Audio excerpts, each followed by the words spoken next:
She hands it off to Jackson. Jackson uses the screen, lost the handle, bounced past to Plum. Plum loses it, regains it, throws it up for grabs. Grabbed by Boston out of the sky, and we're going to have a foul here. No, a timeout taken by Indiana. About the resilient, nature of our team. I think one other thing that sometimes goes missed is just the character of these women, right? Especially this group that's been here, that's gone through all of this, and then the ones that we brought in with O and Shay and AP. I mean, these are women who care about winning. These are women who care about one another. These are women who sacrifice every single day. The Indiana Fever, battered and bruised, seemed destined for a season of what-ifs. Yet one post-game quote from Aliyah Boston after a stunning victory hinted at a truth far deeper than any stat sheet could reveal. What she said and what the team showed wasn't just about winning a single game. It was about unleashing a hidden power that defied all expectations. This wasn't just a win, it was a revelation that could change everything. What I love the most about this squad is that, just like O said, we instill confidence, the coach instills confidence that any shot you take, shoot it with confidence because we trust you and we trust that you're going to make it. And I feel like that's just really helped us down the line because no matter who comes in, no matter who steps up, we're all just really happy for each other. Fever dog! Bow, bow, bow! Hell yeah! Hell yeah! Imagine a squad stripped bare, facing a do-or-die game with 4 of its key playmakers sidelined, relegated to street clothes. Most teams would call it a death sentence, a guaranteed slide into obscurity. But the Fever, against all logic, refused to accept that fate. They walked into Los Angeles with nothing but raw grit and a fierce belief in whoever was left standing, a defiant middle finger to the mounting injury list. This wasn't just about showing up, it was about tearing down the walls of expectation. But the injuries weren't the only specter haunting them. A far more insidious enemy lingered. Steph mentioned, whenever she sees you with the 2 black eyes, she smiles in a way because it just exemplifies your toughness. Do you feel tough in these kinds of situations with these 2 black eyes? I mean, that's what people keep telling me. Every time she sees me, she smiles and then she says, "I'm so sorry." I'm like, you don't need to be sorry. This is what it is. And when I'm playing, I forget about it, and then I go and look at the mirror. I'm like, oh shit, they're still there. So yeah, I don't really think too much about it because I don't necessarily feel them all the time. Yeah, and you're still able to see completely fine. Yep. Right. Nothing's changed. All right, perfect. I think the resilience of that shorthanded group left the door open for a veteran who had been waiting for her moment to step fully into the spotlight. What if the player no one expected became the closer everyone needed? The Sparks weren't just another opponent, they were the Fever's tormentors, having delivered 3 crushing defeats earlier in the season. Each loss chipped away at Indiana's confidence, leaving a trail of frustration. The standings offered no comfort either. Indiana precariously clung to a playoff spot in 6th, while Los Angeles, just 2 games behind, was breathing down their necks.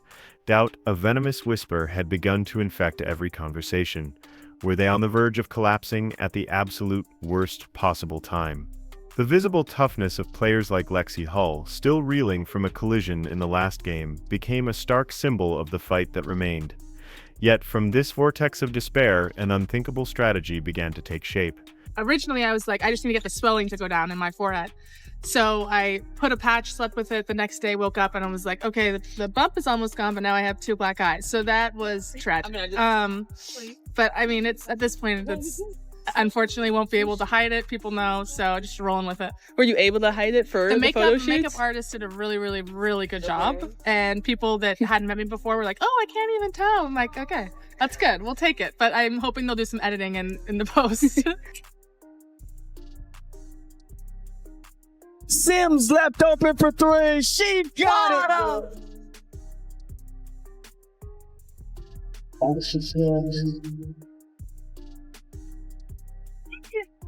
Offensive rebound. Sims the runner. Here's Howard. Shovels Sims right at the doorstep and she gets it off the window. 3-on-3 the other way. Sims the take and finishes the lefty layup. Odyssey Sims. This wasn't about finding a perfect rhythm. It was about the brutal, beautiful art of survival on every single possession. The blueprint was simple, yet brutal. Whoever got minutes had to transcend their usual role, carrying a weight far beyond their stat line. every player was forced to play bigger, bolder. Take Lexi Hull, her face still bearing the darkened marks of 2 black eyes from a recent collision. Most would be sidelined, but Hull wasn't just playing, she was competing, digging into defenders, grabbing loose balls and running through screens, as if her very presence was a message. The relief when doctors confirmed no concussion or facial fracture was palpable, but the real story was her sheer refusal to yield. This relentless, unyielding mentality didn't just keep them in the game, it flung open the door for a most unlikely hero. Yeah, I imagine on Tuesday you got checked for concussion, facial fracture. Just how much of a sigh of relief was it that you didn't have concussion or any kind of fracture in your face? Yeah, honestly, when it happened, I was like relieved because I could feel myself like I was good to go. Like I felt completely with it. They did all the tests they needed to do and put ice on it right away, try to keep the swelling down. But I felt good knowing that like obviously it could have been a lot worse. And I'm grateful for the people online wanting to check on me and make sure that I'm okay. But I am okay. I've been fully checked out. So Down by Plum. Plum 1-on-2, ripped away there by Sims. Great play by Odyssey Sims. Played the ball. 3-on-3 the other way. Sims the take and finishes the lefty layup.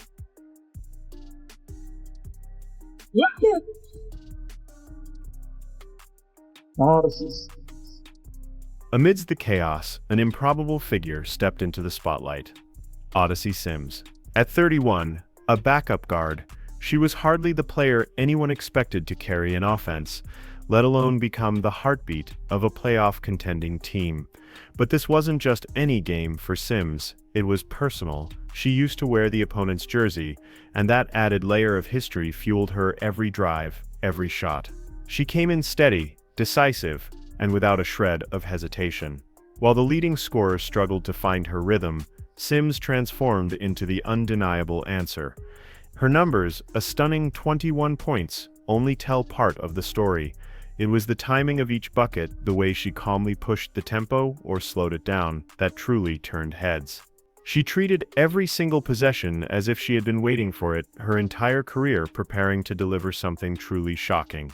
I like that we dug in. It wasn't ideal in terms of how the game was. It was ugly. We had moments where we were better than others, but we dug in. I mean, when you think about key defensive stops, key offensive rebounds, like AB's key offensive rebound there at the end, making plays, deflections that led to steals or deflections that led to bobbled passes. The lead back up to 3.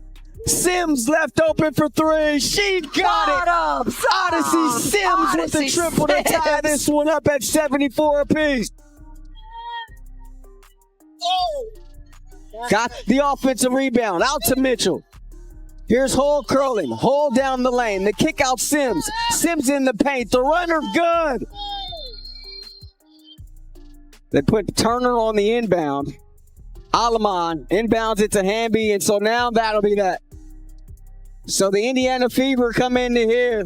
As the fourth quarter bled away, the ball kept finding its way into Sims's hands. Drives through traffic, mid-range pull-ups, creating off the dribble.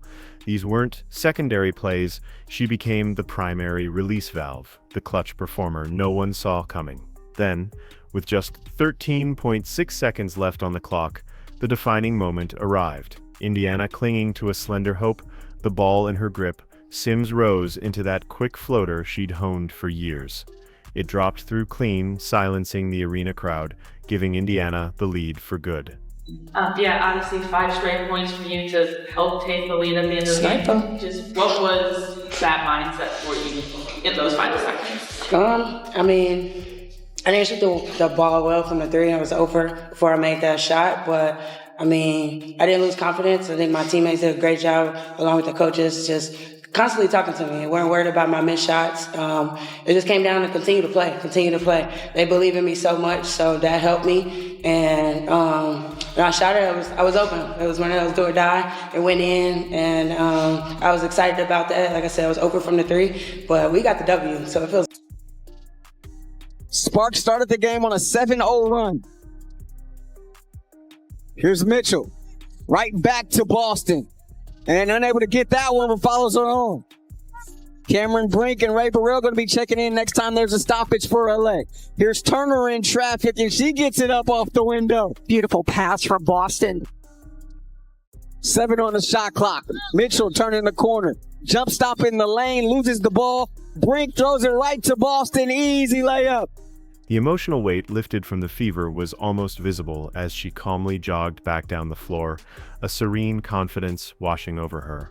Later, when the microphones found her, Sims simply offered a philosophy she lives by: if you stay ready, you don't have to get ready. It was a line that encapsulated the entire night: no excuses, no panic, just a team prepared for the unexpected. But Sims, for all her heroics, wasn't alone. The team's unwavering anchor was also delivering a powerful, unspoken message.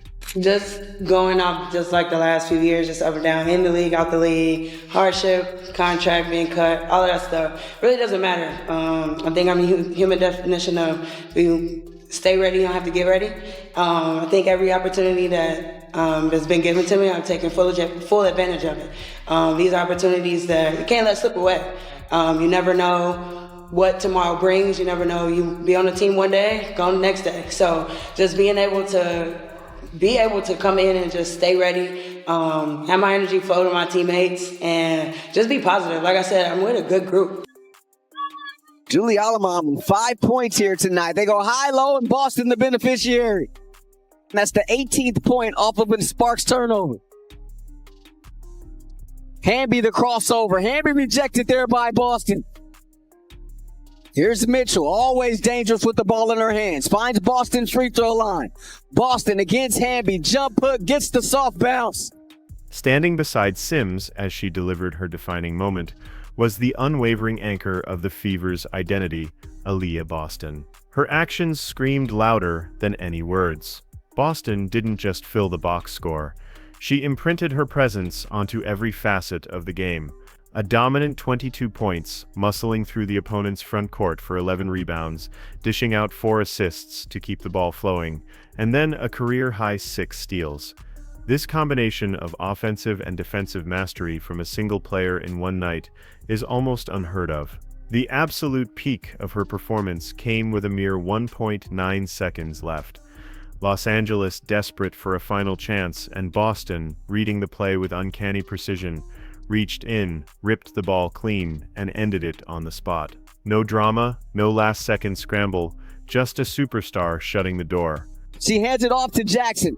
Jackson uses the screen, lost the handle, bounced past to Plum. Plum loses it, regains it, throws it up for grabs. Grabbed by Boston out of the sky, and we're going to have a foul here. No, a timeout taken by Indiana. But tonight, you guys showed resilience, coming back and just having that great floater for the win. Can you guys just talk about the camaraderie, everything that's happened with the team, the injuries, and just how you guys have been able to coalesce as one cohesive unit despite all of everything that's happened? Yeah, honestly, I think from the start of our season, we talked about a season's not going to be perfect, and if something happens, next woman up. And I feel like that's really been the story of our season. With everything that's happened, people we've added, no matter how late in the season, it's been next woman up. When asked about the team's resilience, Boston offered a simple, powerful message: next woman up. This wasn't just a throwaway phrase. It was a living, breathing culture exemplified by Lexi Hull's bruised but defiant play and Ariel Power's explosive energy off the bench. Boston's leadership is the glue, a silent promise that no injury, no setback, no string of tough losses will ever define this roster. It's an unshakable confidence that whoever steps onto the floor is ready to finish the job, and this profound team identity forged in fire has implications far beyond this single victory. But we have a deep team that a lot of people, a lot of players on our team could be playing and they're not. And that's a tribute to our depth, certainly, but also sometimes everybody wants to play, right? And I think the selfless nature of this group just can't be overstated. And that's why we're able to be in positions like this that we're able to be in. Sims. They kick it out. Hole of 3. Big bucket from Lexi Hull. The immediate impact of this hard-fought win was clear. Indiana locked into 6th place for now, building a crucial safety cushion over a rival and pushing the Los Angeles team further back. a playoff berth suddenly feels far more secure, not due to luck, but because of a team that embodies Boston's next woman up mindset. But from here, attention inevitably shifts again. Everyone witnessed Boston's leadership and Sims' shocking heroics. Now, the biggest question on every fan's lips centers on the one star who remains sidelined. She's been out for 17 straight games with a groin injury and agonizing absence. Yet, a spark of hope has ignited. For the first time in what feels like an eternity, she's back in practice gear, participating in team shoot-arounds and warming up pre-game. It's not full game action, but it's the closest she's looked to herself since she went down. This tantalizing glimpse of her return sets the stage for a dramatic end to the season. On the hit ahead. Looking for Howard's short corner, attacking against... Okay. Oh, what a spin move there! Spin cycle, rinse everything there from Natasha Howard. The timing couldn't be more intriguing. With only 5 games left on the regular season calendar, every single contest carries immense weight for playoff positioning. Indiana, clinging to 6th, is only half a game ahead of a close rival. One slip could send them tumbling. But the other side of this precarious coin is immense opportunity. If the star can truly return, she could ignite a seismic shift. Imagine her launching threes in practice, running sets, even taking light contact in scrimmages, coaches meticulously tracking her every move, praying for no setback. The entire building pulses with a different energy when she's on the court. Teammates glance over, fans buzz, and the weight of what's at stake is palpable. Nice roll.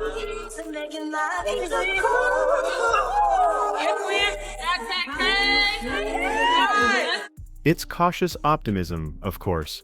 Rushing her back could spell disaster for the season. But consider what this team just accomplished. They stole a game against an opponent that had owned them all year without their biggest star. That alone is a testament to their resilience. Now, imagine what they could achieve with her on the floor. Before her injury, she was averaging a staggering 19 points and 8 assists, dictating pace, opening lanes for Boston, and creating cleaner looks for other shooters. Those numbers aren't faked. They force every defense to rethink their strategy.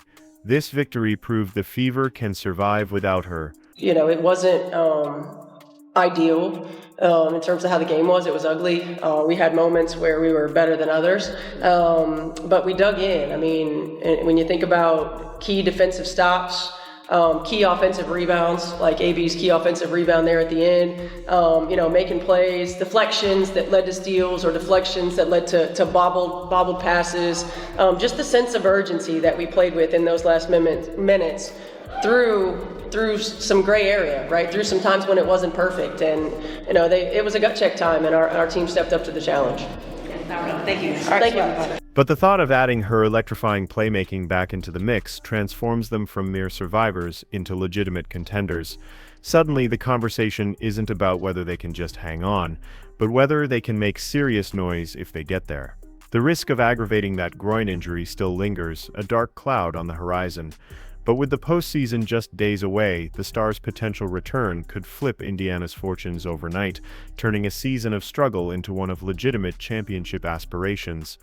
Good job, ladies!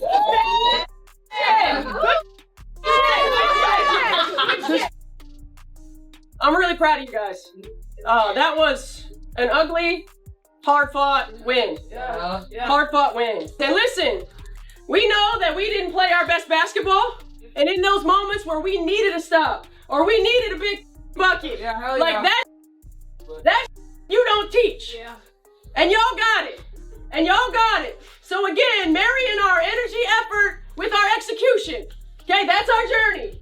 But this is a hard win right here. I'm proud of you guys. Great job. Together, 3, 1, 2, 3. Together. Tonight's hard-fought win carries a weight that stretches far beyond the box score. It was more than just survival, it was a profound act of defiance, a living testament to the Indiana Fever's unshakable spirit. Every stolen possession, every unexpected bucket, every extra effort showcased a team refusing to fold when it mattered most. With their star now inching tantalizingly closer to a full return, the Fever no longer look like a group simply trying to hang on. Instead, they appear to be a squad learning, under immense pressure, how to close games, how to thrive in the face of adversity. This growth is truly priceless. For Fever fans, hope isn't just alive, it's practically electric, shining even brighter for the future. A team that wins with this much resilience, this much fight, has only just begun to write its most captivating chapters.